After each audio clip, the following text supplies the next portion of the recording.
It is time for Ross the Boss, the man that coached at 13 years at AFL level, 5 with the Saints and 8 with the Freo Dockers. And we're going to take a look at some coaches and their teams, Ross. And we're going to start with Melbourne. Fall from grace was dramatic over the last couple of years, from top 4 to 17th, and a bit concerned about their turnovers at Melbourne. Yeah, well documented their fall after the prelim. Caught my eye round 1. The issues they had in 19, they had in 20. So their ability to enter the ball and not let the opposition mark it, you can see they're 18th and 15th. And then when the opposition mark it inside their forward 50 or intercept, their ability to take it the full length of the ground and score, well above the top 4 average. So I would think, off the back of a summer, full availability, I was looking for more against West Coast than they delivered. You were disappointed, Ross, with that. And this is what you're talking about. So Gawn has the ball. Melbourne players absolutely everywhere.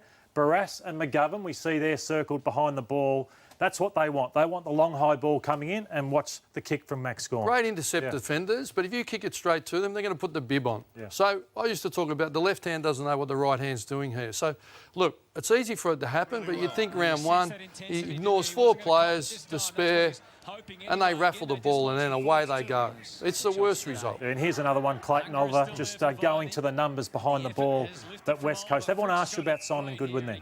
Yeah, well, just on that one, though, like, he's under pressure. That Oliver's got a right to put that ball in, but the forwards leading up, like, he's got time and space. So the left hand, the forwards have got to get better and the midfielders have got to get better. How much pressure then on Simon if that goes on for much longer? Well, it's huge. The players will be looking. So it can only be 2 things. Either the method's right and the players aren't adhering to it, or the players are adhering to it, the method's wrong. So they need to sort it out really quickly. Second club we want to take a look at is the Essendon Football Club. A lot of talk about the Worsfold and Rutten combination, but you want to talk about their secret weapon possibly moving forward. Well, I don't think it's possibly. Yeah. Blake CARACELLA, he's an experienced assistant coach, was at Geelong and Collingwood in their successful eras, but had a massive impact at the Tigers.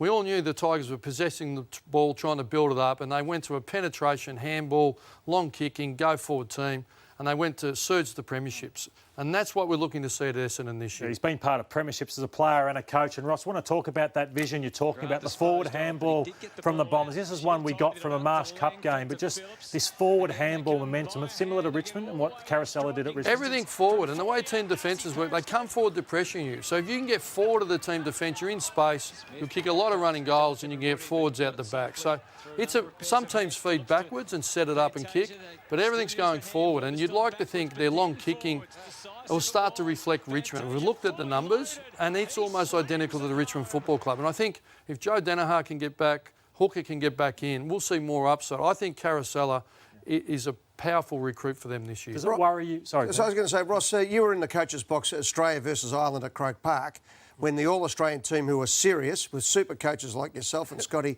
and Clarko, and the Irish made us look silly by doing exactly that. Do you think people have picked up some understanding that going forward long to a tall option with a crumbing forward might work? Well, all fashion comes back into vogue. Tommy Hafey, he'd be loving this. You know, the long kicking. Dennis Pagan, long to the hot spot, key forwards, bring it to ground, put the pressure on. So everything comes back into vogue.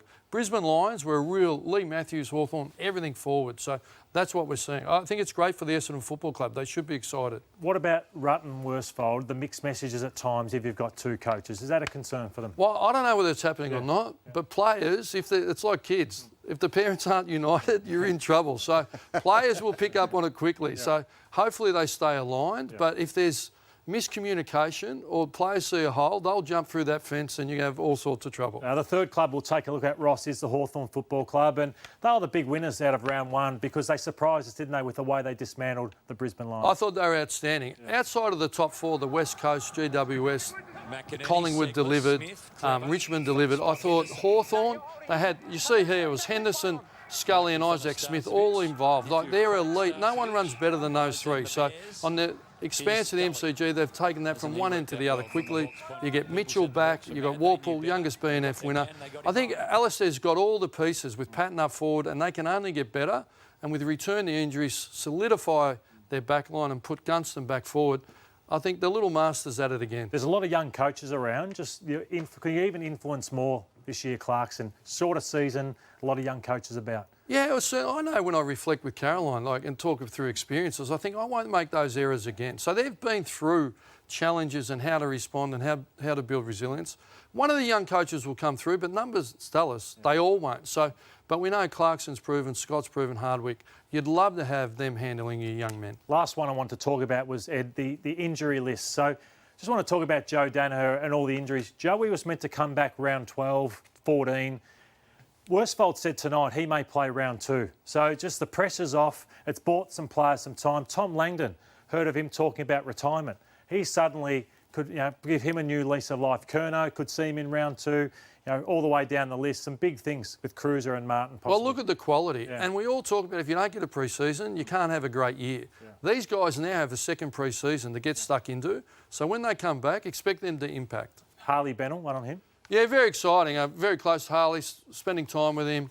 He's training really well. He's got his kilometres right up, training on legs 3 times a week. He's really confident that when it returns, he'll play. So you're in touch with Harley Bennell now? Yeah, I am. On a regular basis? Yeah, probably on a weekly basis. We talk. Yeah, he's got a young child, Carter, and his partner, Amy. They're in really good shape. But you know what? Persistence and perseverance. If he can come through, it'd be a great story. And I'd really thank Melbourne for giving him another opportunity. Yeah, that'll be an amazing story. It'll be one of the stories of the year if we can get him back. And good luck with that calf injury.